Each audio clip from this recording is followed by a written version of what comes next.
ક્યાંય નથી. મારું તાત્પર્ય છે કૃષ્ણ ભક્તિમાં. યદિ ગુરુ તમારી કૃષ્ણ ભક્તિમાં તમને સાધક થતા હોય તો બિલકુલ સાચી વાત છે કે ગુરુ વિના જ્ઞાન નહીં, ગુરુ વિના માર્ગ ન મળે, ગુરુ આવશ્યક છે. એ બધી વાત તદ્દન સાચી છે, કોઈ સવાલ જ નથી એમાં. ગુરુનું બહુ મહાત્મ્ય છે, પણ એ મહાત્મ્ય શું છે? તમારી ભક્તિને વધારવામાં. એ વસ્તુને હંમેશા ધ્યાન રાખો. ગુરુનું સ્વતઃ કોઈ મહાત્મ્ય નથી. ગુરુ એક વ્યક્તિને તમે કહી રહ્યા છો આ ગુરુ, એ વ્યક્તિનું મહાત્મ્ય શું અને એનું ગુરુત્વ શું? ગુરુ એટલે મોટું, મોટાપણું. એ મોટાપણું શું છે એનું? શું એની હાઈટ? કે લાંબા છે એટલે બહુ ગુરુ છે, કે જાડા છે એટલે ગુરુ છે?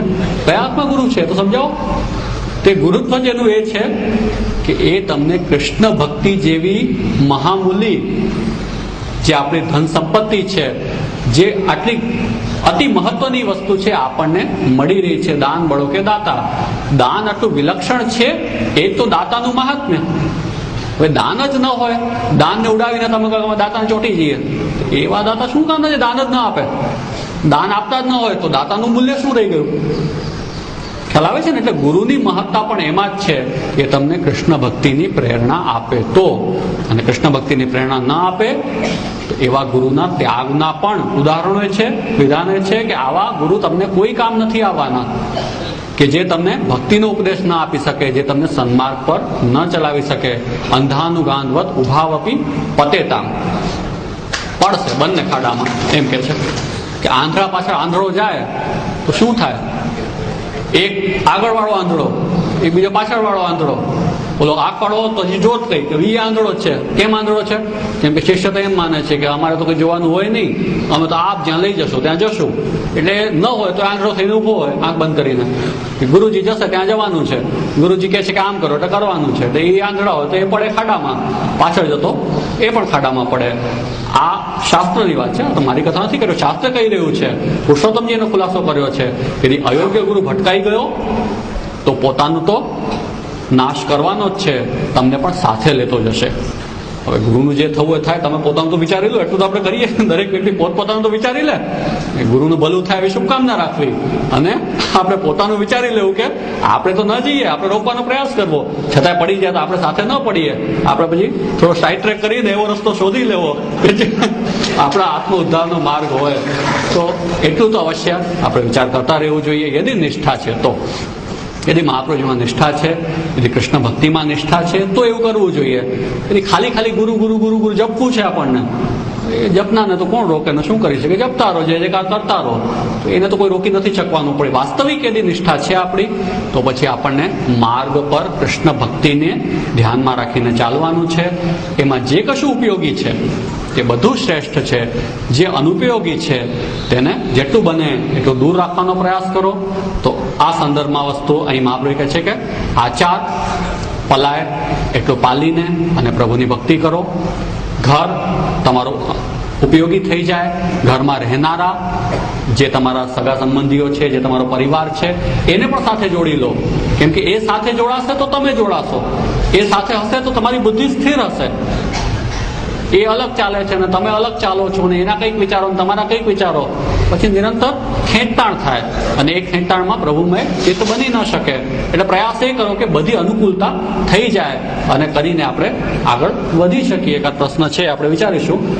એ પ્રશ્ન સાથે એવો છે કે એક આમ છે ને એક તેમ છે, એ વિચારશું. પણ મુદ્દો એટલો છે કે શ્રેષ્ઠ ઉપાય એ છે કે બધા અનુકૂળ થાય અને અનુકૂળ થઈને અને આનંદથી આપણે સેવા કરી શકીએ. આ મહાપ્રભુની દ્રષ્ટિ છે કે કોઈ ઉદ્વેગ નહીં.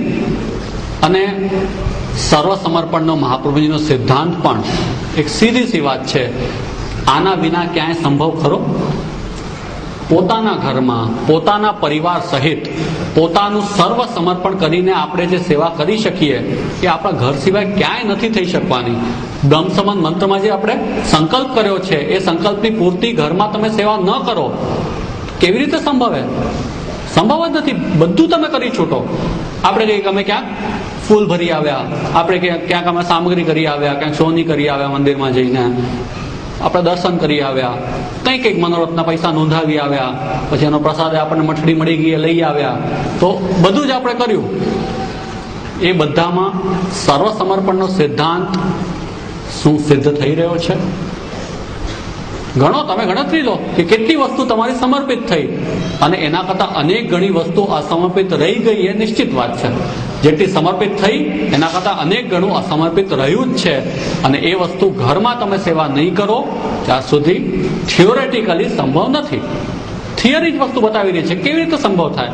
બધું કરી લો, પરિવારને ત્યાં પટકી આવો, જેટલું પૈસા બધું ત્યાં નાખી આવો, પછી ઘરમાં રહેવા આવો ને, એ ઘર અસમર્પિત. બધું કરી છૂટે, લો, એ ઘર સમર્પિત વ્યક્તિ માટે રહેવા યોગ્ય ન રહી ગયું. પછી સમર્પિત થયા, હવે પ્રભુ તમારા ઘરે પધારે ત્યારે જ એ ઘર તમારા માટે રહેવા યોગ્ય બન્યું. તમે બ્રહ્મસંવત લીધા પછી ઘરમાં પ્રભુ ન પધારે કેમ કે તમે પધરાવા નથી માંગતા. અન્ય કારણો હોય તો એનું વિવેચન આપણે પછી કરીશું. હાલના તબક્કે એ કે બધી અનુકૂળતા છે, પણ તમે ભટકીને બધી તમારી વૃત્તિઓનું પોષણ કરી લો છો, જે પણ તમારી થોડી ઘણી ભક્તિની વૃત્તિ છે, અને ઘરમાં ઠાકોરજીની સેવા કરવા નથી માંગતા, તમે નથી ઈચ્છતા. એક વાત સમજી લેજો. બીજા પ્રોબ્લેમ્સ છે એ બીજી કથાઓ છે, અવ્યાવ્રત અને વ્યાવ્રતના સંદર્ભમાં વિચારીશું આપણે.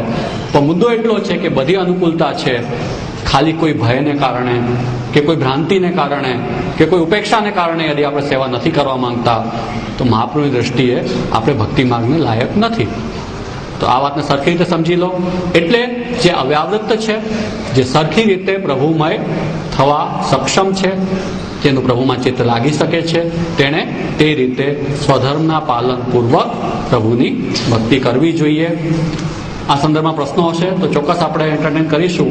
એટલે પોતપોતાના જે વ્યક્તિગત પ્રોબ્લેમ હોય એને પણ મૂકજો, કે જેને કારણે આપણે આમાં શું વ્યક્તિશઃ જે પ્રશ્ન આવે ને એ ઘણાને સ્પર્શ કરતા પ્રશ્નો હોય, તો બધા સરખી રીતે બધાને એ જ વાત સમજમાં આવે. હું જનરલાઇઝ કરું છું વાતને, તમને એને